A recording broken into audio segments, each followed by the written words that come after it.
आज पहिल्यांदा असं झालंय की मी जे करायला गेले ना त्याचं नेमकं उलट झालं. सारंग माझ्या जवळ यायचं सोडून माझ्यापेक्षा लांब चाललाय. किरण, आजपर्यंत मी एखादी गोष्ट मिळवण्याचा प्रयत्न केलाय आणि ती मला मिळाली नाही असं कधीच झालं नाहीये. मॅम प्लीज तुम्ही शांत व्हा. आधी ही गोळी घ्या बघू तुमची, प्लीज.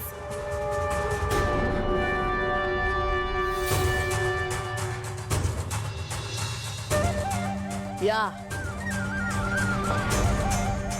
मॅडम, तुझ्यामुळे घडतंय हे सगळं. चांगली पद्धत आहे स्वागत करायची. आता सांगशील काय केलंय मी? नाही, तू काहीच केलं नाहीस ग. चूक माझी झाली आहे की मी तुझ्यावर विश्वास ठेवला.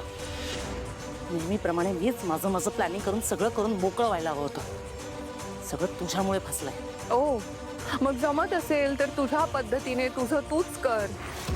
मला का बोलवलंस? लागली ना माझ्या मदतीची गरज? हे ऐश्वर्या मॅम प्लीज नका बोलू आता काही.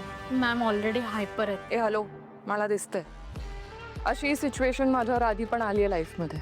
पण असो, मागचे एक्सपिरियन्सेस घेऊन पुढे जाऊया आपण. कसं काय? आता ऑलरेडी सगळं स्पॉइल झालंय. काही स्पॉइल झालं नाहीये. हायपर व्हायची गरज नाहीये. रिलॅक्स. एक संधी गेली म्हणून काय झालं? दुसरी संधी आली आहे. आता ह्यात काय संधी शोधणार आहेस तू? सनस्क्रीन प्रकरण माहिती असेल ना तुला? आता तो विषय मीडिया समोर कसा येईल याचा विचार कर. वा, त्याने सारंग माझ्यावर आणखीन चिडेल. Don't you get that? पण का चिडेल? त्याला तुझं नाव कळलं तर चिडेल ना. पण आपण तुझं नाव येऊ द्यायचंच नाही. ओके, आणि यातून आपल्याला काय मिळणार? आपल्याला नाही, तुला तुला सारंग मिळेल. आय मीन, आता ही गोष्ट जेव्हा मीडियामध्ये जाईल तेव्हा सारंगला प्रश्न विचारले जातील. कारण सारंगने ती क्रीम लॉन्च केली ना, अख्ख्या जगाने पाहिलं. रूपम कॉस्मेटिक्सचं नाव येईल मीडिया समोर. नाव खराब होईल, अब्रू जाईल कंपनीची. तेव्हा तू शिवानी कारखानीस, तू त्याच्या पाठीशी ठामपणे उभी राहा. त्याच्या बाजूने खंबीरपणे बोल. त्याची बाजू घे.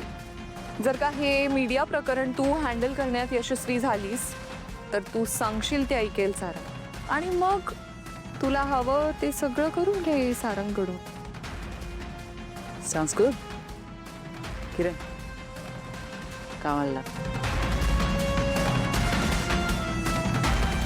शिवानी, तुला सारंग मिळेल की नाही माहित नाही, पण यातून माझा फायदा कसा करून घ्यायचा यात मी एक्सपर्ट आहे.